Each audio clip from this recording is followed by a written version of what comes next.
Aplicação de Juízes. Introdução. A primeira geração posterior a Josué não se afastou totalmente do Senhor, mas também não obedeceu completamente. A geração que veio depois de Josué não conhecia o Senhor e nada do que ele havia feito por Israel. A terra prometida deveria ser um lugar de adoração a Deus somente, mas ela se tornou terra de adoração a Deus e a outros deuses. Foi um tempo em que os israelitas tinham de escolher diariamente entre seguir a Deus como Senhor ou seguir as preferências e tendências da época. O livro de Juízes se ocupa principalmente de relatar como Israel fracassou nessa tarefa, como deixou de conhecer, amar e obedecer a Deus, para fazer o que parecia certo aos seus próprios olhos. O livro de Juízes não é um livro de virtudes, nem uma série de exemplos morais. Alguns juízes são heróis da fé unicamente pelo fato de confiar em que Deus trabalhava por eles e por meio deles, apesar do que eram, e que eles os usaria em sua graça para resgatar seu povo, também imperfeito. O ciclo de Juízes. Primeiro, o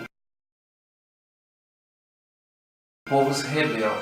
Os israelitas estavam proibidos de fazer alianças com outras nações, de servir aos seus deuses e de casar com pessoas desses povos, mas sempre recorriam nesse erro. Não serviam a Deus com integridade, adoravam o Senhor e ao mesmo tempo aos deuses das outras nações. Apesar de toda a dor, tristeza já vividas, continuaram a adorar os mesmos ídolos que os decepcionaram e lhes causaram muitos problemas. Viviam um secretismo religioso.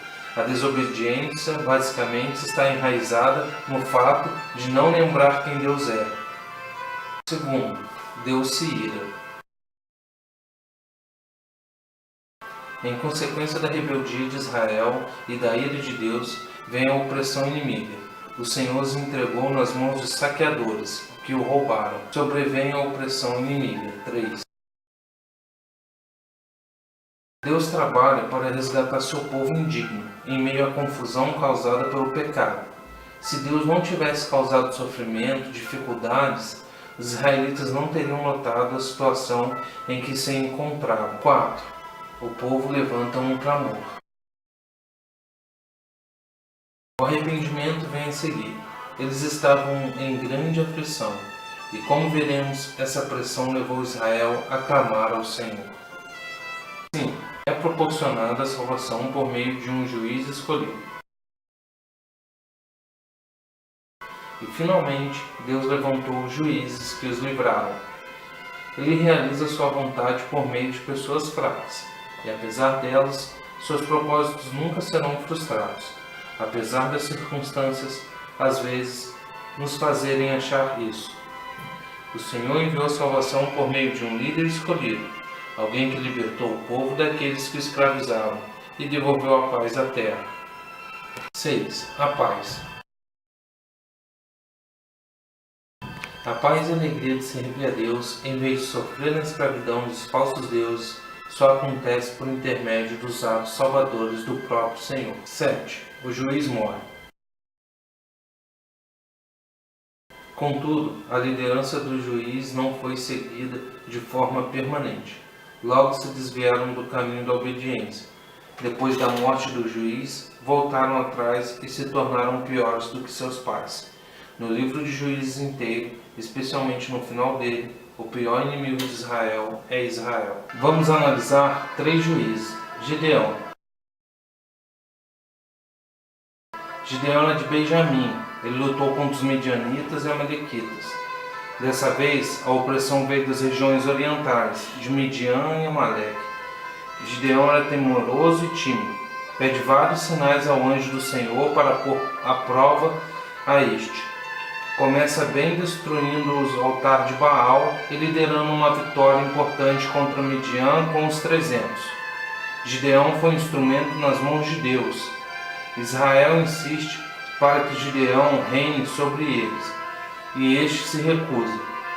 Mas Gideão usou Deus para consolidar sua posição, em vez de colocar sua posição a serviço de Deus e ser usado por ele. Gideão mostrou ambição. Ele acaba fazendo um colete sacerdotal idólatra.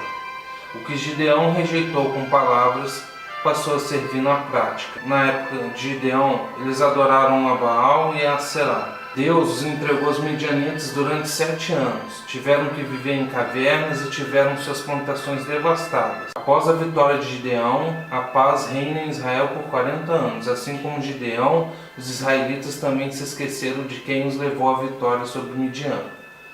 Teve 70 filhos e muitas mulheres. Então veio a falecer e o ciclo voltou a se repetir. Jefté, no ciclo 1, quando o povo se rebela, eles adoram a Baal, imagem de Astarote e Deus de outras 5 nações. No ciclo 3, sobrevém a opressão inimiga. Os inimigos são os amonitas e os filisteus. Houve grande destruição e aflição. Assim como Gideão, Jefté era um poderoso guerreiro. E da mesma forma que Abimeleque, filho de Gideão, sua mãe foi uma prostituta. Ele foi expulso de casa, possivelmente quando era bem jovem, pelos meios irmãos. Jefté era um criminoso. No entanto, Deus o escolheu para ser o libertador. Jefté é da tribo de Manassés. Mostra bem a degeneração. Ele é uma espécie de fora da lei, bem-sucedido, que acaba sendo expulso de Israel. Mas, quando estes se veem apuros, pedem para que ele volte e peleje por eles, contra os amonitas. Ele tem êxito na batalha, mas acaba prometendo a Deus a vida da primeira coisa que viesse ao seu encontro quando chegasse em casa após a batalha para comemorar. Para azar do infeliz, quem aparece é a filha única dele.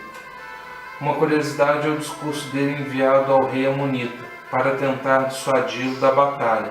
Mostra muita sabedoria e eloquência em suas palavras. Os filhos de Efraim se insurgiram contra ele, por não tê-lo chamado para a batalha anterior. Outra curiosidade é a forma com que eles usam para descobrir os efraimitas, usando o sotaque destes para identificá-los, e morreram 42.000 efraimitas. Jefté julgou Israel por 6 anos. Depois morreu e foi sepultado numa cidade, Gileade. Sansão. No ciclo 1, quando o povo se rebela, a idolatria na época de Sansão é tão grande que não são nem identificados os ídolos. Quando sobrevém a opressão, eles são oprimidos pelos filisteus. Sansão representa a decadência total do povo de Israel. Nascido de mãe estéril, separado para o serviço de Deus, desde o nascimento, através do voto de Nazireu. Não podia cortar o cabelo enquanto o voto durasse. Não podia beber nem produto de videira, alcoólico ou não, e não podia tocar em nenhum cadáver. O voto era um sinal de que a pessoa estava voltada para Deus com muita intensidade e concentração. Quando o Espírito do Senhor está com ele, se torna invencível. Até aqui, o homem mais forte que já habitou a terra, mas se corrompe quando toma o mel de um leão morto, quando se casa com uma estrangeira, e depois quando se deita com uma prostituta. Sansão, achando uma queixada de jumento ainda fresca, se volta contra os filisteus quando o pai de sua esposa a dá em casamento a um amigo dele. A forma com que Sansão põe o fogo na seara dos filisteus é bem estranha, usando 300 raposas amarradas. Acaba sendo traído por Dalila. Era tão necessitado dos favores sexuais e tinha tanta adoração por ela que estava cego contra as intenções dela. Sansão não consegue ver como era dependente da graça de Deus. Ele passou a ver sua força como um direito e não como uma dádiva de misericórdia de Deus, e cai nas mãos dos filisteus quando a perde. Sua fraqueza é sexual. No último ato de nobreza, ele derruba as pilastras da marquise onde estavam cerca de 10.000 filisteus, causando a morte desses e a sua própria. A rebeldia se torna mais ferrenha, a opressão mais pesada, com arrependimentos menos sinceros. Os próprios juízes se tornavam mais corruptos, e a salvação e o reavivamento que ofereceram são mais fracos. Isso, naturalmente, é um lembrete de que precisamos de algo melhor que um juiz humano, algo mais permanente que um líder que morre, ao que tem o poder para libertar, não só o corpo, mas também a alma. Deus havia mostrado que poderia libertar Israel com um exército de voluntários. Também havia mostrado que poderia salvar com apenas 300 homens. Mas, quando o Espírito de Deus se apoderou de Sansão, o Senhor mostrou que não precisa nem de 300. Ele poderia salvar com apenas uma pessoa. Mas Sansão era miseravelmente falho.